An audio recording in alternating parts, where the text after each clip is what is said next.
कोविड-19 हमें अब मारेगा, पर ये जो बिल है ये तो हमारी जनरेशंस को मार देगा। हमारा जो भविष्य अंधकार में न जाए, इसके लिए अगर मर भी जाएं हम, तो यहाँ हम ठंड में मरने के लिए तैयार है, क्योंकि हमारे बच्चों को जिस अंधकार में गिरना चाह रहे हैं मोदी जी दूसरे के कठपुतली बन के, ये हम चाह रहे कि ऐसा ना हो। मरेंगे तो हम ही मर जाएंगे यहाँ। नमस्कार, हम मौजूद हैं गाजीपुर बॉर्डर पर। आप देख सकते हैं किसानों का विरोध लगातार, आज 23वां दिन है जब किसान लगातार विरोध कर रहा है। ऐसे में ज़रूरत की चीज़ें लगातार यहाँ मिल रही हैं, खाने पीने की सारी व्यवस्था है, लंगर की व्यवस्था है, लेकिन यहाँ रहना है तो फ़ोन से बात भी करनी है, घर पे लोगों से हाल समाचार भी लेना है, हाल समाचार देना भी है। तो ऐसे में वैकल्पिक व्यवस्था के लिए हमारे साथ कुछ लोग जुड़े हैं जो ट्रैक्टर से जुगाड़ के साथ अपने मोबाइल को भी चार्ज कर रहे हैं और लोगों से जुड़े भी हैं। हम उनसे बात करेंगे इस जुगाड़ की क्या ज़रूरत पड़ गई और कितने दिनों से ये लोग यहाँ डटे हुए हैं। ठंड का मौसम है, लगातार पारा गिर रहा है, सरकार सुनने को तैयार नहीं है, ये डटे हुए हैं। इन तमाम मुद्दों पर बातचीत होगी, हमारे साथ जुड़ेंगे। भाई अपना नाम बताएं। जी हरप्रीत सिंह। हरप्रीत सिंह। हाँ जी। हरप्रीत जी, आप कहाँ से हैं? जी हम हैं लक्सर, हरिद्वार उत्तराखंड से। हरिद्वार उत्तराखंड से। आज मतलब आंदोलन को 23वां दिन है, सरकार सुनने के मूड में नहीं है, ठीक है, तो ये मोबाइल और ये फोन चार्ज करने की क्या जरूरत पड़ी? सरकार की व्यवस्था कैसे, हम लोग अब 15 दिन 20 दिन से घर से बाहर हैं, तो फोन की जरूरत पड़ी, तो इसके लिए सरकारी कोई व्यवस्था नहीं, कैसे चार्ज होगा? नहीं, सरकारी कोई व्यवस्था नहीं। आप देख ही रहे हैं ये कन्वर्टर लाए हैं जी। अब बैटरी से 12 वोल्ट का कन्वर्टर है, इससे ये क्या नाम से एक्सटेंशन बोर्ड, तो इससे ये मान लीजिए कि आप कर रहे हैं 5 लोग 4 लोग, बाकी और लोग नहीं, बस सबका ऐसा ही है जी, अपने अपने ट्रैक्टर्स पे यही सुविधा कर रखी है, जुगाड़ लगा रखा है, ठीक है। अब घर जरूरी बात करनी है, घर भी अब गन्ने का सीजन है जी और गेहूं की बुआई है। अब पीछे सारे जने तो नहीं आ रखे हैं जी, अब पीछे उनसे भी बात जरूरी है, जो जरूरी बातें करनी है जी। अब एक बात कि गन्ने की आपने कहा कि गन्ने की कटाई होनी है, गेहूं की बुआई होनी है, तो ऐसे में ये आंदोलन कितना प्रभावित होगा? क्योंकि घर भी देखना है, आंदोलन भी देखना है, सरकार भी सुनने के मूड में नहीं है, कितना प्रभावित होगा ये आंदोलन? प्रभावित तो पूरा होगा, ऐसा नहीं है। अब जैसे यहाँ पे एक जना आया है तो अब एक जना चला जाएगा तो दूसरा बंदा आ जाएगा जी। हाँ जी, तो काम अपना वो भी नहीं छोड़ेंगे, तो इधर आंदोलन को भी हम वो नहीं होने देंगे। तो सरकार सुनने के मूड में कोई बात नहीं, हम भी सुनने के मूड में। कितने दिनों तक चलेगा आंदोलन? बस जब खींचे जितने दिन भी चलेगा। सरकार कहती है कि कुछ किसान पटरियों पर बैठे हैं जिसके कारण जवान तक नहीं पहुंच पा रहा है राशन। ऐसे किसान नहीं हो सकते, ये किसान है ही नहीं। आप बताइए ना, हम किसान लग रहे हैं आपको? आपके पॉइंट ऑफ व्यू से बताइए आप। हम मतलब सरकार कह रही है, मैं उस पर बात कर रहा हूँ। सरकार कह रही है, सरकार तो बहुत कुछ कह रही है जी। सरकार तो किसान मानने के लिए तैयार नहीं है जी। सरकार तो 15 लाख रुपए भी हमारे खातों में ला रही थी। सरकार तो हमें टेररिस्ट भी बता रही है, आतंकवादी बता रही है।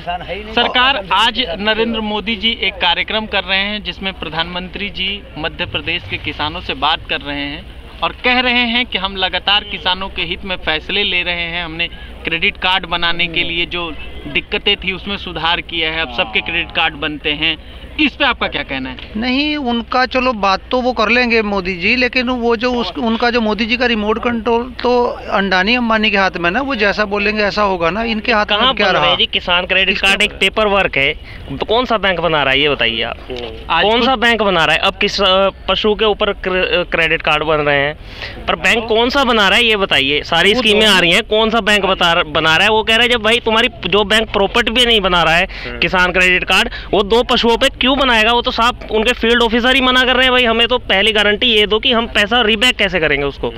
हमारी वित्त मंत्री ने पिछले पेपर वर्क है कि भाई क्रेडिट कार्ड बन रहे हैं, फलाना कहाँ बन रहा है बताइए? सरकार कह रही है, हम तो वही आपसे सवाल, जो किसान आप हैं सरकार जी। देखिए सर, सरकार के कहने से क्या होता है? कोई ग्राउंड लेवल पे कुछ हल तो हो। कोई बैंक बोले कि हमने कुछ दिया है तभी तो होगा ना। अब जैसे हम बैठे हैं ग्राउंड पे बैठे हैं, सही हुआ है ये बताइए? जीएसटी का इनका डिसीजन सही नहीं हुआ है। अब कंट्री इतने उससे कोविड से निकल रही है, ठीक है, ऐसे में इस कानून को लागू, पहले आप उससे तो निपट लीजिए। जो मेन मुद्दा है उससे तो निपट लीजिए। आप उसके बीच में ऐसा मुद्दा लाके अब ये कह रहे हैं यहाँ पे उसका भी खतरा है, ये तो आपको पहले भी देखना चाहिए था। जीएसटी का वो इनका सही नहीं निकल, वो नहीं हुआ। तो कह रही है कि करेंसी का वो इनका फैसला सही नहीं है। आर्टिकल 370 कह रहे हैं बहुत बढ़िया हमने हटा दिया, वेल गुड हटा दिया। उसके बाद ये कह रहे हैं कि यहाँ की जो कंपनीज हैं वहाँ जाके एम्प्लॉयमेंट देंगी। कौन सी एम्प्लॉयमेंट दे दिया आपने? धरातल पे तो ठीक है, देखिए सरकार, आप वहाँ पे जाके पूछिए, वहाँ का अभी भी मुद्दे वही हैं। अनएम्प्लॉयड कौन सी कंपनीज एस्टेब्लिश हो गई वहाँ पे जाके? हुई कोई कंपनी? सिर्फ एक कॉन्स्टिट्यूशन से 370 हट गया है बस, और ग्राउंड लेवल बाकी चीजें वही सेम है।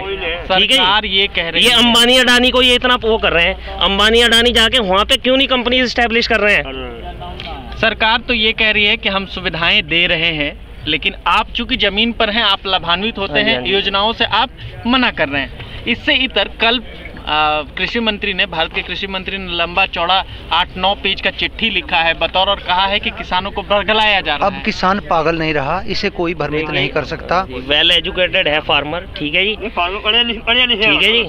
तो अब वो नहीं है। अच्छा, एक पॉइंट ऑफ व्यू से अच्छा भी हुआ है भाई, इन्होंने ये फैसला दिया है। ये फैसले से अब इतनी जनता इकट्ठी हो गई, ये अब पता लग गया है भी अब वोट जो मिलेंगे इन्हें कास्टिज्म पे नहीं मिलेंगे। ठीक है जी, अब इससे ऊपर जनता उठ चुकी है जी। ठीक है, जो पहले ये हिंदू मुस्लिम जो इशू में उलझा के रखते थे ना, अब उससे ऊपर जनता उठ चुकी है, सब मुद्दे समझ चुकी है। ठीक है, अब उस पर तो वोट मिलने से रहे इन्हें। और बाकी रहा, इन्होंने ये कांटे अपने जड़ में अपने भी बोली हैं। ठीक है, वो कहते हैं ना एक मच्छी का कांटा है गले में फंसा हुआ है, अब उसे निगलेंगे, हटाएं तो ये इधर से बुरे। ठीक है, और अगर नहीं वो करते तो उधर अंबानी अडानी से बुरे। तो किसानों से तो लगातार बात कर रही है सरकार, लेकिन सरकार का ये भी कहना है कि हम जो किसान कह रहे हैं हम उसी पे बात कर रहे हैं, लेकिन किसानों को बहकाया जा रहा है। सरकार ऐसा कह रही है। कौन बहका रहा है? सुनो, अगर कोई किसी पार्टी में बहकाने की इतनी क्षमता होती तो इनकी 300 सीट कैसे आ जाती, उनकी 50 पे क्यों रुक जाती? तो आज ये अगर सत्ता में हैं तो हम सबकी वजह से हैं। तो अगर बरगलाने वाले उस टाइम क्यों नहीं बरगलाया इन्होंने हमें? खुद क्यों बन गए? ये विपक्ष का कहते हैं, विपक्ष के द्वारा चलाया जा रहा, जनता ने इन्हें चुना है। उस टाइम अगर बरगलाना होता तो उस टाइम इन्हें बहकाते। अब ये 150, ये देखो विडंबना देखो इस देश की जो इसके पीछे लगे हुए हैं। एक 300 सीट वाला कह रहा है कि 50 वाले ने बरगला दिया। अच्छा, एक बात मुझे बताइए, आप कितने दिनों से आंदोलन में हैं? 21वां दिन है हमें आज। 21वां दिन है जी। तो चूंकि मौसम सर्द हो रहा है, लगातार ठंडी रातें हैं, घर में रहना मुश्किल होता है, आप ठंड में यहाँ कैसे रहते हैं? ये तो जी हमारे लिए तो नॉर्मल बात है जी। ये तो किसान हमेशा ही यहाँ ना होते तो ट्रैक्टर से ट्राली गन्ने मिल में फंसे, वो गन्ने में होते हैं। हमारे लिए तो नॉर्मल बात है जी। ये पानी की बौछारें हुई, ये सर्दी, ये हमारे लिए कुछ नहीं है। लेकिन हमारा जो कल आने वाला है वो अंधकार में न जाए, हमारा जो भविष्य अंधकार में न जाए, इसके लिए अगर मर भी जाए हम तो यहाँ हम ठंड में मरने के लिए तैयार है। क्योंकि हमारे बच्चों को जिस अंधकार में गिरना चाह रहे हैं मोदी जी दूसरे के कठपुतली बन के, ये हम चाह रहे कि ऐसा ना हो। मरेंगे तो हम ही मर जाएंगे यहाँ। कोविड-19 हमारे बच्चे अब मारेगा, पर ये जो बिल है ये तो हमारी जनरेशंस को मार देगा। ठीक है, आपने देखा हमारे साथ जो लोग जुड़ रहे थे वो कह रहे थे कि ये मौसम, सर्द मौसम और ये परेशानी का सबब हमारे लिए नहीं है। हम लगातार खेत में होते हैं, अगर हम आंदोलन नहीं कर रहे होते तो हम गन्ना की कटाई कर रहे होते, फसल की बुआई कर रहे होते। हमारे लिए ये मौसम कठिनाई का नहीं है। सरकार को सुनना चाहिए, सरकार को संजीदगी से सुनना चाहिए, क्योंकि अब ये मौसम नहीं रहा कि लोग जात पात में घुसकर जात पात के नाम पर वोट दे देंगे। अब सरकार के लिए मुश्किल होगी।